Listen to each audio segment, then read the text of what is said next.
John Gotti had a big reputation. As Taylor Swift would say, ever since his younger hijacking days, and later when he joined the Gambino family to serve their underboss, onlookers would keep an eye on him. Perhaps that is why he was identified as the killer of one of his fellow associates, Gallione. Gotti believed that Gallione had betrayed him. Identified by an informant in the Gambino crew, Gotti was arrested for this killing. But with the help of the infamous attorney Ray Cohn, he was able to get out just after 2 short years. You'd think that since the victim, Gallione, served the Gambino crime family, they would not welcome his killer, John Gotti, with open arms.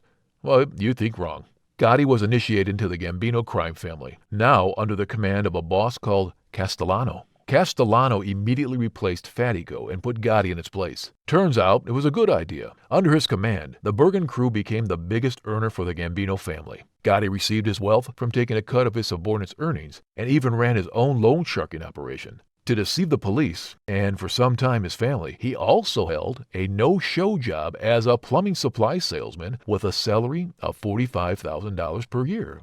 FBI informants claimed that Gotti also financed drug deals. Despite all these crimes, he knew not to mix up his personal and work life. His family was largely separated from his life of crime, with the exception of one son, Gotti Jr., who also became a mob associate. In 1980, a personal tragedy struck Gotti, as his son, the 12-year-old Frank, was struck by a car driven by John Favara after the boy had steered his bike into traffic. The death was accidental, of course, but some witnesses say that Gotti's wife attacked Favara with a metal bat and put him in the hospital. He didn't die, though, yet. Favara endured 4 months of death threats until July 28th. The threats didn't stop. They just became real. He was clubbed over the head and shoved into a van. His body was never found. Gotti and his entire family would be the obvious suspects, but they were on vacation at the time of their neighbor's disappearance and denied knowledge of his kidnapping. Still, despite the personal tragedy, he was doing great on the money front. His loan sharking operation was booming, and his subordinates seemed to be making more money than possible. And you'll find out why.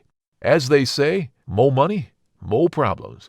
And Gotti would soon get a ton of both. By the early 1980s, Gotti's activities in the Gambino family had earned attention from mob boss Castellano, and not the good kind of attention. He considered Gotti's $30,000 a night gambling habit a chink in the La Casa Nostra's armor, and he also disapproved of the Bergen captain's unpredictability. Gotti was, after all, famously erratic and controlled entirely by his emotions. Castellano was right, his activities being a liability.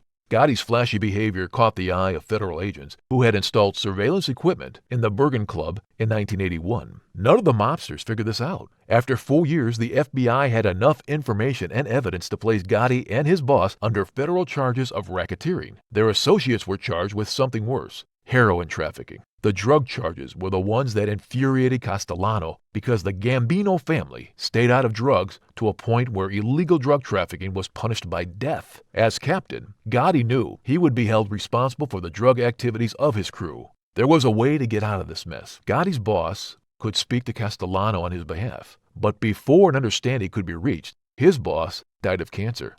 Castellano did not attend his funeral, which, in their world, would equal to spitting in someone's face and telling them the war was on. All goodwill broke down between Castellano and Gotti. According to later testimony, he decided to take action. Just 14 days later, Castellano was gunned down, and Gotti was immediately given charge of the Gambino family. He was a great boss. Not sarcasm, he actually was a really popular mob boss and became a local hero in his neighborhood. When it was time to face the music, which were the charges of racketeering, Gotti and other defendants were found not guilty when they were so obviously guilty. Later, the FBI would find that the decision had been fixed. Nonetheless, at the time, it was a crushing defeat for the authorities and a flashing victory for the criminals. Gotti became the mob's symbol of invincibility, earning the name Teflon Don. He was named as such because charges against him just wouldn't stick until they would.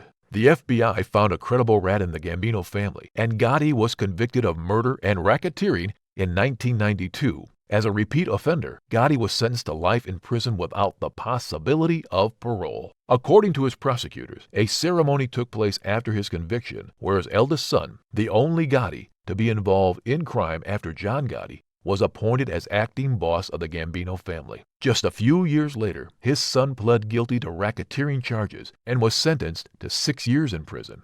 Gotti would only remain in prison for 10 years, as in 2002, he died in the federal prison hospital from head and neck cancer. He died choking on his own blood. The Gotti family held his funeral with 200 friends. After the brief ceremony, some 75 limousines drove past Gotti's local haunts as 200 to 300 onlookers watched. Gotti was buried at St. John's Cemetery next to his son, Frank. Please comment below with your thoughts about John Gotti and the colorful life that he led.